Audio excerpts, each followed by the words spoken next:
Salut tout le monde, soyez les bienvenus sur la chaîne du Pauvre Fou pour une vidéo d'un genre tout à fait nouveau sur la chaîne, puisque je m'attaque à un nouveau format, à savoir celui de prendre des paris sur l'avenir. Ici, je me penche sur une série qui va paraître en septembre prochain, Y, The Last Man, ou si vous préférez en français, Y, Le Dernier Homme. Et mon pari, c'est que je pense que cette série a tout pour faire un carton. Mais un carton dans le genre de Walking Dead ou Game of Thrones. Oui, je sais, rien que ça. Mais après tout, soyons fous, c'est un pari. Et bien sûr, je vais un peu m'expliquer. Tout d'abord, rapide remise en contexte, il faut savoir que cette série est basée d'un comics paru dans les années 2000, avec pas moins de 60 numéros au compteur, le scénario est de Brian Vaughan et les dessins de Pia Guerra. Alors avant d'énumérer les raisons pour lesquelles je pense que cette série doit cartonner, je vais d'emblée relativiser mon propos et vous expliquer en quoi est-ce que tous les signaux ne sont pas forcément verts. Tout d'abord, la série va être diffusée sur la chaîne de streaming FX on Hulu. Voilà, c'est pas ce qui a le plus pignon sur rue. Maintenant, on peut tout de même dire qu'il y a près de 190 000 abonnés sur Twitter. C'est pas si mal, et pour vous donner un ordre d'idée, HBO Max en a plus de 400 000. Donc c'est sûr, c'est beaucoup moins, mais voilà, ça relativise au niveau des proportions, c'est pas non plus clandestin quoi. Et puis pour compenser, dites-vous que cette chaîne appartient au réseau Disney, donc ça c'est déjà pas si mal quand même.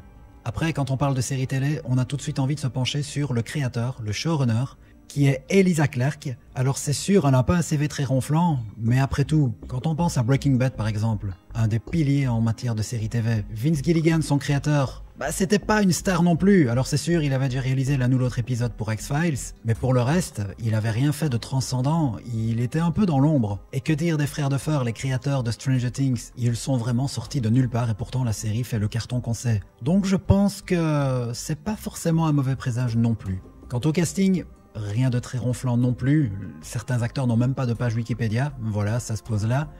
On pourra tout de même noter la présence de Diane Lane, elle a roulé sa bosse à Hollywood, c'est sûr, mais elle ne devrait pas avoir un rôle prépondérant, du moins si ça suit la logique du comics. Maintenant, encore une fois, revenons à Game of Thrones, ou même The Walking Dead. Est-ce que les castings étaient truffés de superstars? Non, maintenant tout le monde les connaît, mais avant que les séries ne soient diffusées, pas forcément. De ce fait, je ne m'inquiète pas trop et je suis confiant. Et même très confiant. Pour quelle raison? Eh bien, déjà de quoi ça parle Y le dernier homme? Eh bien, comme son nom l'indique, il s'agit du dernier homme survivant sur Terre. Survivant à quoi? À un virus qui a ravagé tous les hommes, mais qui a épargné toutes les femmes. Voilà, je crois que ça se pose là. J'ai pas besoin d'en dire plus. On est dans un monde post-apocalyptique. Et je pense que, justement, les séries de ce genre, ou les fictions de ce genre d'une manière générale, ça marche plutôt bien. Du coup, je pense que vous voyez venir certains de mes autres arguments. Et oui, le féminisme est quand même une valeur tendance dans les sociétés modernes, et ça se ressent de plus en plus dans les fictions. Et là, je crois qu'on va être servi. Certes, le héros, c'est Yorick Brown, c'est un mec, mais tous les autres personnages qui vont graviter autour, forcément, ce seront des femmes.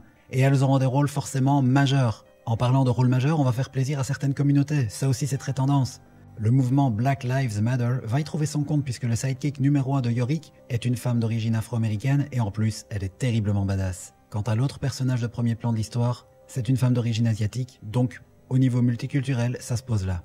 Et en essayant de vous spoiler le moins possible, sachez juste que la communauté LGTB, elle aussi sera représentée. Donc c'est tendance. Pourtant, je vous parle d'un comics qui à la base a été créé en 2002. C'était plutôt avant-gardiste quand on y pense. Ensuite, plus classique, mais ça marche toujours, il y aura du sexe, de la violence, de la baston, un peu de politique, du gore, de la nudité. Bref, tous les ingrédients qui font le succès des séries aujourd'hui. Et ce qui ne gâche rien et qui est de plus en plus tendance également, c'est les nombreuses références à la pop culture. Voilà, je ne m'aventure pas plus parce que, comme je l'ai dit, j'ai pas envie de vous spoiler, même si, à vrai dire, la série, on ne sait pas jusque dans quelle mesure elle sera fidèle aux comics, on a peu d'infos pour l'instant. Peu importe, je vous recommande d'ailleurs le comics, que vous pouvez encore trouver logiquement assez facilement. Pour le reste, dites-moi dans les commentaires si vous aussi vous êtes hypé par cette série, si vous avez éventuellement déjà lu le comics.